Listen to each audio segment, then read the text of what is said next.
Chairman senate, deputy chairman senate, speaker, deputy speaker की salary 2,05,000 से बढ़ाकर।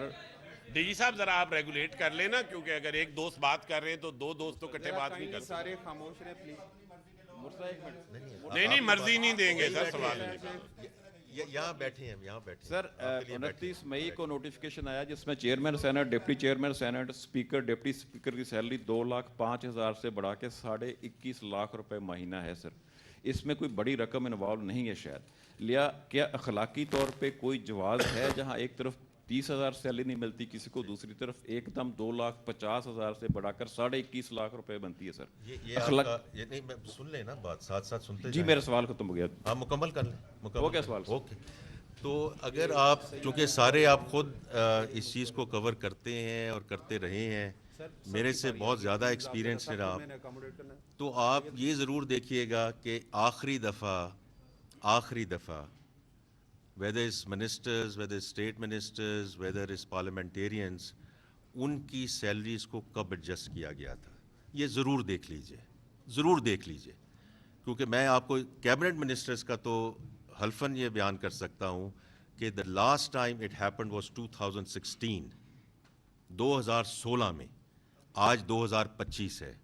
अगर हम आज आप सर बात कर रहे थे कि गवर्नमेंट के मुलाजमीन, प्राइवेट सेक्टर मुलाजमीन, उनका 10% होना चाहिए, 15% होना चाहिए, 20% होना चाहिए, तो इन पार्लियामेंटेरियंस का भी अगर आप हर साल कम अज़ कम और कुछ नहीं तो थ्रू द साइकिल इन्फ्लेशन को अगर आप देखें 5-5.5-6%, 2016 में ये हुआ, आज 9। सर आप इसको मैं कहूँगा काइंडली कि इसका CAGR निकाल लीजिए, आप मेरे से बहुत ज़्यादा समझदार हैं, कि अगर ये होता रहता तो फिर ये एकदम वाली बात ना होती। ये एकदम वाली बात उस वक्त होती है जब 9 साल से कुछ चीज़ ना हुई हो। ये है उस एकदम का जवाब। जी चेयरमैन साहब, अगर मैं डॉक्टर नजीब को कहूँ कि ये अभी बड़ा इम्पोर्टेंट सवाल पूछा गया है, to move towards digital economy, और उस पर अगर आप मुख्तसरन ज़रा इस पे बात कर सकें, because I do think it's absolutely critical from both sides, one in terms of moving the digital economy, लेकिन उसका ये है कि डॉक्यूमेंटेशन की तरफ हम बढ़ेंगे, तो इस पे ज़रा मुख्तसरन इस पे बताइए। जी आप बताएं कि कैश को कम कैसे करने के लिए क्या क्या कर रहे हैं।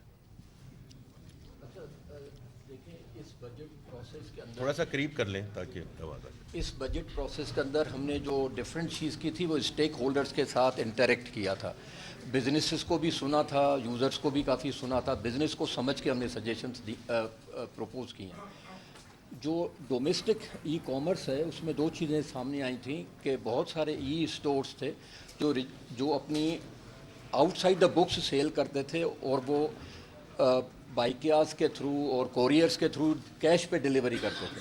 उस पे सेल्स टैक्स कई केसेस में चार्ज हो जाता था और वो सेल्स टैक्स जमा भी नहीं होता था, और इकॉनमी जो है वो कैश बेस्ड चल रही थी। उसको हमने डोमेस्टिक ई कॉमर्स का एक फ्रेमवर्क डिज़ाइन किया ताकि डिजिटलाइजेशन को, जो लोकल इकॉनमी हमारी डिजिटलाइज हो रही है, उसको हम किसी तरह से प्रॉपर्ली रेगुलेट भी कर सकें और उसमें उनके बेनिफिट के लिए चीज़ें करें। अब उसके अंदर जो स्मॉल बिजनेस, जो SMEs जो उन ऑनलाइन मार्केट प्लेसेस के थ्रू सेल कर रहे थे या वेबसाइट्स के थ्रू सेल कर रहे थे, वहाँ पे उनको मुश्किल थी, उनको नहीं पता था उनकी टैक्स लायबिलिटी क्या है, वो सेल्स टैक्स की कंप्लायंस कैसे करेंगे, उनको FBR तो तंग नहीं करेगा। तो हमने उनके लिए एक सिंपल रिजीम सजेस्ट की कि अगर आप सेल करते हैं तो सबसे पहले अपनी वेबसाइट को या उस ऑनलाइन मार्केट प्लेस पे जहाँ पे आप जिसके थ्रू सेल कर रहे हैं वहाँ पे आप अपनी रजिस्ट्रेशन NTN ले लिया करें।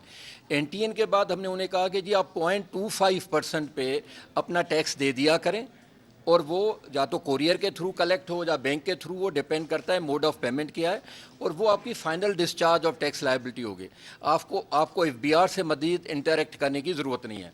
और इसी तरह से सेल्स टैक्स, वो कल कोई मैंने मीडिया में देख रहा था न्यूज़ में कि 18% सेल्स टैक्स नहीं चार्ज किया जा रहा उसके ऊपर, वही सेल्स टैक्स रेट है जो किसी आप फिज़िकल आउटलेट से लेते हो। तो ये हमारे डोमेस्टिक हमने फ्रेमवर्क बनाया ताकि हमारे स्मॉल बिजनेसेस, लड़के लड़कियां जो घर से बैठ के बिज़नेस करना चाहते हैं वो एक डिफाइंड रेगुलेटरी फ्रेमवर्क के तहत काम करें। اچھا اس کے علاوہ ہم نے جو آپ نے دیکھا ہوگا ڈیجیٹلی صرف ہماری لوکل اکانومی ٹرانسفارم نہیں ہو رہی ہے, گلوبل ڈیجیٹل فریم ورک بھی تبدیل ہو رہا ہے.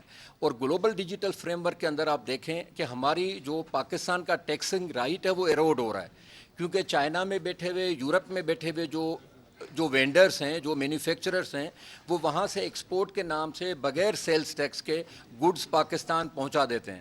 اچھا وہ ہمارا جو لوکل مینوفیکچرر ہے وہ وہاں ڈس ایڈوانٹیج میں آ جاتا ہے, کیونکہ اس کو 18% سیلز ٹیکس دینا ہے.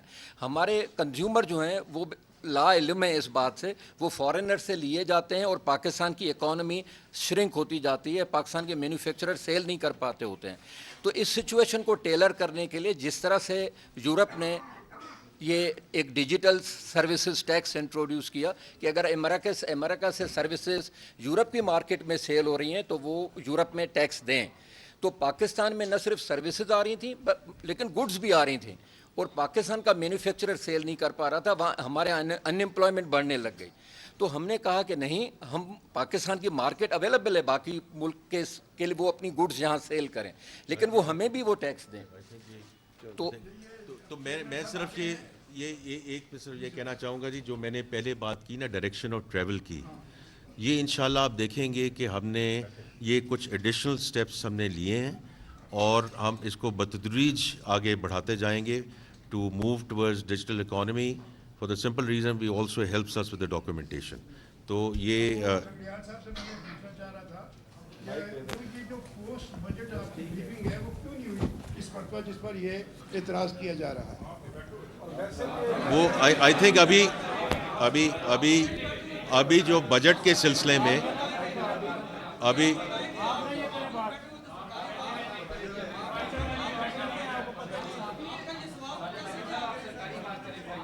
آپ پہلے بجٹ کے سلسلے میں بات کر لیں, پھر اس کو ایڈریس کریں گے. اور بتائیے جی. جی سر, منسٹر صاحب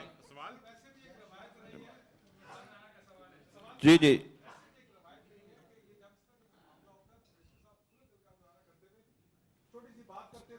سر, یہ ایشو ختم ہو گیا منسٹر صاحب, یہ ایشو ہمارا ختم ہو گیا, ہمیں ضرورت نہیں ہے ایشو ریزالو, بجٹ کی طرف ہم آ جائیں. جی سر جی, دو چھوٹے چھوٹے سوال ہیں. ایک تو پچھلی جو پریس کانفرنس تھی آپ نے کہا تھا کہ پاپولیشن کو NFC کے ریسورس ڈسٹریبیوشن سے ڈی لنک کر رہے ہیں.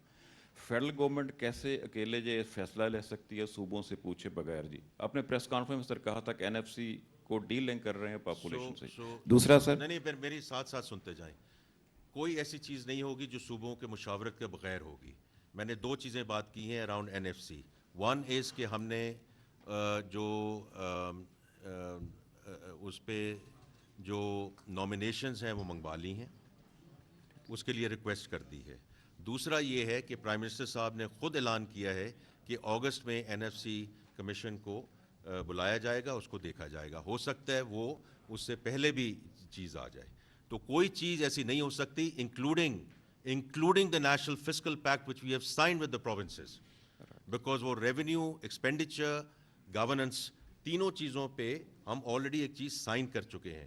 تو وہ بھی صوبوں کی مشاورت سے ہوئی ہے, ہر چیز صوبوں کی مشاورت سے ہوگی. سر دوسرا سوال, آپ اس کا فکر نہ کریں, آگے چلیں. آج کئی خبر ہم نے دیکھی ہے کہ بجلی کے بلز پہ 10% سرچارج لگانے کا فیصلہ کیا جا رہا ہے. جی اچھا جی, یہ خبر درست ہے سر یا غلط ہے؟ کہاں سے آئی ہے جی؟ میں نے اخبار میں دیکھی ہے جی, بڑے اخبار میں. یہ آپ نے دیکھی ہے تو آپ ہی اس کا جواب دیں, کیونکہ جب میں نے اگر بجٹ میں کوئی ایسی بات نہیں کی ہے اسپیچ میں, اور اگر فائنانس بل آپ کے سامنے آ جائے گا تو صرف اخباروں میں تو بات نہیں ہو سکتی. سر صرف اتنا بتا دیں, آگے جی. آپ سر بتا دیں سرچارج لگ رہا ہے کہ نہیں لگ رہا, اتنا بتا دیں. بات پوری ہونے دیں. سر اتنا بتا دیں سرچارج لگ رہا ہے کہ نہیں لگ رہا. اور ایک ایڈیشنل, ٹھیک ہے سر ایڈیشنل چیز کرنے کی ہے, تو کسی قسم کا کوئی ایڈیشنل سرچارج لگانے کی کوئی نہ ڈسکشن ہے نہ کوئی فیصلہ ہے. دوسرا سر ایک چھوٹا سا, ایک آخری سوال سر, آخری سوال.